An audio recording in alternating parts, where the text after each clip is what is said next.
Hi guys, welcome to Abhiyam blog. Thumbnail చూసేశారు కదండి, Bengaluru to Murudeshwara trip. So ఈ ట్రిప్లో ఏ ఏ టెంపుల్స్ ఎక్కడెక్కడ కవర్ చేసామనేది ఈ ఫుల్ వీడియోలో నేనైతే కవర్ చేయబోతున్నాను.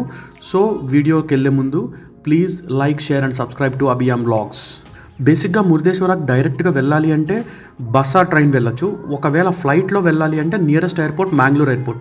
మేమైతే ఫ్లైట్ చూస్ చేసుకున్నాం బికాజ్ ఏంటంటే టైం సేవ్ అవుతుంది. అరౌండ్ 45 మినిట్స్కి మనం బెంగళూరు టు మ్యాంగ్లూర్ రీచ్ అయిపోవచ్చు. లేకపోతే బస్ ఆర్ ట్రైన్ అయితే మ్యాంగ్లూర్కే ఒక 8 to 9 hours టైం పడుతుంది. సో అందుకని మేమైతే ఫ్లైట్ చూస్ చేసుకున్నాము. మేమేంటంటే మ్యాంగ్లూర్ అండ్ ఉడిపి కూడా కవర్ చేస్తాం along with Murudeshwara. So once Mangalore airport reach అయిన తర్వాత మేము క్యాబ్ తీసుకొని నేను బుక్ చేసిన హోమ్ స్టేకి అయితే వెళ్ళిపోయాము. నేను బుక్ చేసిన హోమ్ స్టే సిటీకి కొంచెము దగ్గరగానే ఉంటుంది, మరి అవుట్స్కట్స్ అయితే కాదు. సో మనకు అంతా కన్వీనియంట్గా ఉంటుంది. హోమ్ స్టే అయితే చాలా బాగుంది, చాలా నీట్గా ఉంది, చాలా స్పేషియస్గా ఉంది అండ్ బాల్కనీ అట్రాక్టివ్గా ఉంది. అండ్ మేమైతే ఒక పికాక్ని కూడా స్పాట్ చేసాం అక్కడ. అంతా బాగుంది కానీ బట్ ఏంటంటే పెద్దవాళ్ళని ఒకవేళ తీసుకెళ్ళాలంటే వాళ్ళు ఒకవేళ స్టెప్స్ ఎక్కే వాళ్ళైతేనే ఒకవేళ తీసుకెళ్ళండి. ఎందుకంటే హోమ్ స్టేస్ ఎప్పుడు గ్రౌండ్ ఫ్లోర్ మ్యాక్సిమం ఉండదు, ఎప్పుడైనా కానీ ఫస్ట్ ఫ్లోరే ఉంటుంది. సో ఏంటంటే అది ఒకసారి మైండ్లో పెట్టుకోండి. ఆ ఓనర్ కూడా చాలా బాగా హెల్ప్ఫుల్ అండ్ తనకి లోకల్ టెంపుల్స్ గురించి అన్ని బీచెస్ గురించి కూడా తనకి బాగా తెలుసు. సో మీరు ఒకవేళ ఏమైనా హెల్ప్ కావాలి, ఇన్ఫర్మేషన్ కావాలన్నా కూడా అతను అడగచ్చు. అండ్ తర్వాత మనకు దగ్గరలోనే ఆటో స్టాండ్ ఉంది, ఆటో స్టాండ్ కాంటాక్ట్ డీటెయిల్స్ కూడా అతను ప్రొవైడ్ చేశారు. సో మనం కాల్ చేయగానే వెంటనే ఆటోస్ కూడా అవైలబుల్లో ఉంటాయి. అండ్ ఆల్సో ఒకవేళ ఆన్లైన్లో బుక్ చేసుకోవాలంటే కూడా త్రూ ర్యాపిడో బుక్ చేసుకోవచ్చు. సో ఈ హోమ్ స్టే డీటెయిల్స్ ఎవ్రీథింగ్ నేను డిస్క్రిప్షన్లో అయితే మెన్షన్ చేశాను. మీకు ఒకవేళ ఇంట్రెస్ట్ ఉంటే యూ కెన్ గో అహెడ్. మేమైతే ఈవినింగ్ రూమ్కి రీచ్ అయిపోయాము. రీచ్ అయిపోయిన తర్వాత కాస్త రెస్ట్ తీసుకొని ఫ్రెష్ అయ్యి మేమైతే టెంపుల్కి స్టార్ట్ అయిపోయాము. టెంపుల్ నేమ్ కుడ్రోలి శ్రీ గోకర్ణనాథ క్షేత్ర. టెంపుల్ అయితే చాలా బాగుందండి చూడడానికి. తర్వాత నైట్ టైం ఒకవేళ మీరు వెళ్ళేట్లుగా ఉంటే నైట్ టెంపుల్ చూడడానికి ఇంకా గోల్డ్ కలర్లో అట్రాక్టివ్గా ఉంది. వాళ్ళు వేసే లైటింగ్ కావచ్చు, అంతా టెంపుల్ ఆర్కిటెక్చర్ చాలా బాగుంది. సో మస్ట్ విజిట్ ప్లేస్ అది. ఆ తర్వాత వెనకాల ఇంకా కొన్ని కృష్ణార్జున స్టాచ్యూ కానీ ఆ తర్వాత ఇవన్నీ ఉండి టెంపుల్ చాలా అట్రాక్టివ్గా కనిపిస్తుందండి మనకైతే. మీరు ఖచ్చితంగా విజిట్ చేయండి ఒకవేళ మ్యాంగ్లూర్కి వెళ్ళి మీకు ఒకవేళ ఏమైనా టైం ఉంటే.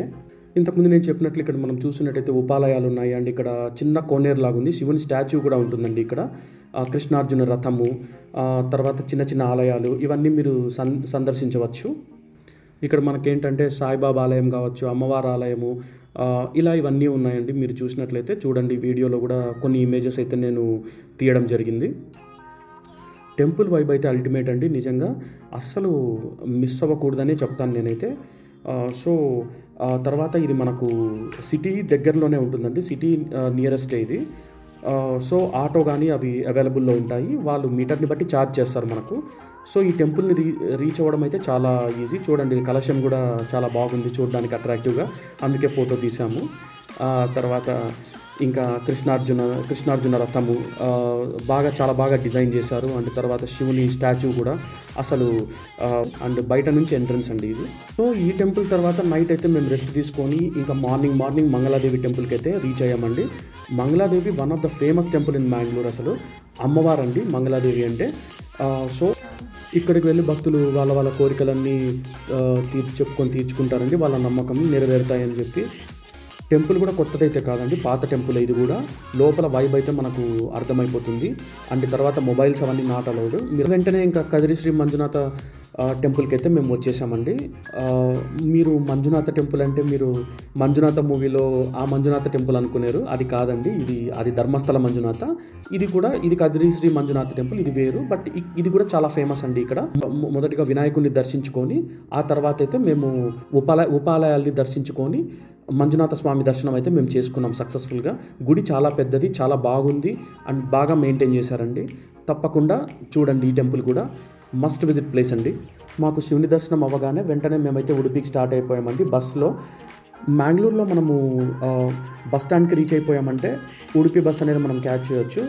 అరౌండ్ 50 to 60 రూపీస్ ఉంటుంది అంతే అండి, 1 hour జర్నీ. ఉడిపి రీచ్ అవ్వగానే మేమైతే శ్రీరామ్ రెసిడెన్సీ అనే హోటల్ ఆల్రెడీ బుక్ చేశాను నేను. అక్కడ నియర్ అది సిటీ సెంటర్ అండి, పోస్ట్ ఆఫీస్ దగ్గర వస్తుంది. ఆ డీటెయిల్స్ కూడా మీకు నేను డిస్క్రిప్షన్లో పెడతాను, చూడండి. హోటల్ అయితే నార్మల్గా ఉందండి, బాగుంది. 2 star రేటింగ్ అండ్ ఫ్యామిలీకి ప్రిఫరబుల్ అండ్ బ్యాచులర్స్ కపుల్స్ ఎవరికైనా ప్రిఫరబుల్. ఈవినింగ్ మేము టెంపుల్కి అయితే స్టార్ట్ అయిపోయామండి. ఇంకా ఉడిపిలో టెంపుల్ అంటే మీకు ఏం గుర్తొస్తుందండి? ఖచ్చితంగా ఉడుపి కృష్ణ మందిరమే కదా. కృష్ణ మందిరం చాలా ఫేమస్ అండి. ఇక్కడ బేసిక్గా అందరు ఏమనుకుంటారంటే ఉడుపి సుబ్రహ్మణ్య అనుకుంటారు, కానీ ఉడుపి సుబ్రహ్మణ్య స్వామి టెంపుల్ ఉంది. అది ఎక్కడ అంటే కృష్ణ మందిరంలో ఉపాలయంగా ఉందండి. ఇక్కడ ఏంటంటే మనము ప్రతి ఆలయంలో గర్భగుడిలో మనము డైరెక్ట్గా ద్వారం నుంచి దర్శనం చేసుకుంటాం కదండి స్వామిని, కానీ ఇక్కడ కొంచెం భిన్నంగా ఉంటుంది.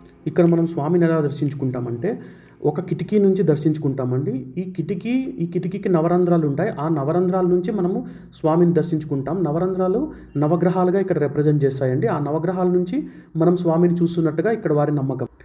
దీన్ని ఇక్కడ నవగ్రహ కిండి అంటారండి. ఇక్కడ చరిత్రకు వచ్చినట్లయితే ఈ విగ్రహం 13వ శతాబ్దంలో సముద్రంలో దొరికింది. అండ్ మాధవాచార్యుల వారు ఈ విగ్రహాన్ని ఈ ఆలయంలో అయితే ప్రతిష్ఠించడం జరిగింది. మనం ప్రతి ఆలయంలో కృష్ణుడు ఎలా ఉంటాడంటే నెమలి పింఛం అండ్ వేణువు చేతిలో ఉంటుంది కదండి, కానీ ఇక్కడ విగ్రహం మాత్రం చాలా డిఫరెంట్గా ఉంటుంది. కృష్ణుడికి ఒక చేతిలో తాడు, మరొక చేతిలో కర్ర అయితే ఉంటాయండి. స్వామి రూపం మనకు కొంచెం భిన్నంగా కనిపిస్తుంది, కానీ టెంపుల్లో ఉండే వైబ్స్ స్వామిని చూసిన తర్వాత నాకు 2 కళ్ళు సరిపోలేదు. స్వామిని చూడగానే ఇంకొకసారి మళ్ళీ చూడాలనిపించింది. సో మళ్ళీ మార్నింగ్ రావాలని చెప్పి మేమైతే నిశ్చయించుకున్నాము. అక్కడ మీరు గీతా మందిరం కూడా చూడొచ్చండి. ఎదురుగా గీతా మందిరం ఏంటంటే పెద్ద బిల్డింగ్ ఉంటుంది.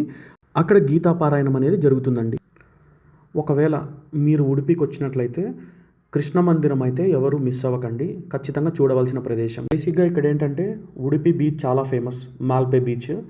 మనకు సెయింట్ మేరీస్ ఐలాండ్ అని ఇంకొకటి ఉంటుంది, అక్కడికి కూడా చాలామంది వెళ్తుంటారు. ఇదేంటంటే అన్సీజన్, ప్రజెంట్ అయితే క్లోజ్డ్ అది.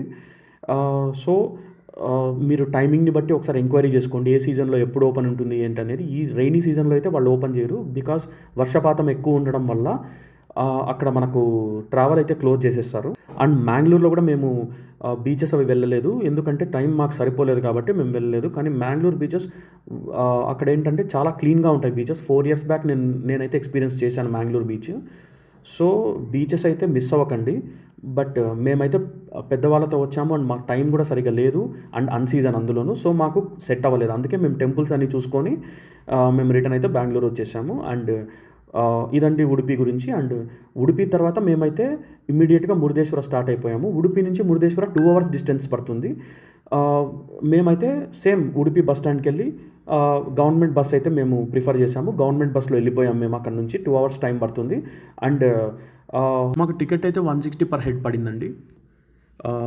మురుదేశ్వర అంటే మనకు గుర్తొచ్చేది 2 విషయాలు. ఒకటి గోపురం, ఇంకొకటి శివుని స్టాచ్యూ, దాని వెనకాల ఉండే బీచ్లో ఇవి కనిపిస్తాయి. ఆహ్లాదకరంగా మనకైతే చూడదగ్గ ప్రదేశం అని మనకు అనిపిస్తుంది. ఇక్కడ రాజగోపురం ఎత్తు 247 feet అండ్ 20 floors ఉంటాయి. మనం ఏంటంటే టికెట్ తీసుకోవాలి 20 floorకి వెళ్ళడానికి. అక్కడ 20 rupees ticket per head. Ticket తీసుకొని లిఫ్ట్లో వెళ్ళాలి 20th floorకి. వెళ్ళిన తర్వాత అక్కడ వ్యూ చూడొచ్చు మనము. అంటే శివుని విగ్రహం ఆ బీచ్ మధ్యలో ఎలా ఉంటుంది ఏంటనేది మనకు క్లియర్ కట్గా కనిపిస్తుంది పైనుంచి. ఆ వ్యూ అయితే ఎవరు మిస్ అవ్వకండి, చాలా బాగుంటుంది. ఈ మురుదేశ్వర ఆలయం యొక్క స్థల పురాణం ఏమిటంటే రావణుడి ఆత్మలింగానికి ఇక్కడున్న ఆలయానికి ఏదో సంబంధం ఉంది అని స్థల పురాణం అయితే చెప్తుంది. సో ఇంకా మురుదేశ్వర బీచ్కి వచ్చేసరికి ఇంకా మీకు తెలిసిందే, చాలా బాగుంటుంది. అండ్ మమ్మల్ని అయితే అలౌ చేయలేదు బికాజ్ అన్సీజన్. ఈ సీజన్లో అంతే చెప్పాను కదండి, మొత్తం బీచెస్ అన్నీ మొత్తం క్లోజ్ చేస్తున్నాయి. దగ్గర కూడా ఎవరిని వెళ్ళనివ్వడం లేదు. దూరం నుంచి చూసి ఫోటోలు తీసుకోవడం అంతే, అంతకంటే ఇంకేం లేదు. మీకు ఒకవేళ ఏమైనా ఇంట్రెస్ట్ ఉంటే హొనావర్, గోకర్ణ, దండేలి అన్నీ ఇక్కడ దగ్గరలోనే ఉంటాయండి. చాలా మీరు గోకర్ణ వినే ఉంటారు, చాలా ఫేమస్. టైం ఉంటే మీరు ఒకవేళ అక్కడి వరకు వెళ్ళి రావచ్చు. సో ఇదండి మా మురుదేశ్వర ట్రిప్ ఫ్రమ్ బెంగళూరు. మురుదేశ్వర నుంచి బెంగళూరుకి అయితే బస్ ఛార్జెస్ చాలా ఎక్కువ ఉన్నాయండి. అదే ఉడిపి నుంచి అయితే చాలా తక్కువ ఉన్నాయి. సో మేమేం చేసామంటే మురుదేశ్వర నుంచి ఉడిపికి అయితే మేము రిటర్న్ వెళ్ళిపోయి అక్కడ నుంచి మేము బస్ అయితే బుక్ చేసుకున్నామండి. బస్ బుక్ చేసుకొని మేము వెళ్ళిపోయాము, కావేరీ ట్రావెల్స్ అండి. సో మాకు మార్నింగ్ 6 AM అలా రీచ్ అయిపోయాం. నైట్ 9:30 PM స్టార్ట్ అయిపోయి మార్నింగ్ 6 AM అంతా బెంగళూరు రీచ్ అయిపోయాము.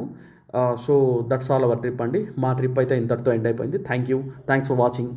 మీరు ఇంకేమైనా డీటెయిల్స్ తెలుసుకోవాలన్నా, లేకపోతే ఏమైనా డౌట్స్ ఉన్న అకామిడేషన్ గురించి కానీ, ప్లేసెస్ గురించి కానీ మీరైతే కామెంట్ చేయండి. లేకపోతే ఒకవేళ మీ మురుదేశ్వర ట్రిప్ ఎలా ఉంది ఏంటి అనేది ఒకవేళ మీకేమైనా మెమరీస్ ఉంటే కూడా తప్పకుండా కామెంట్ చేయండి. Thank you.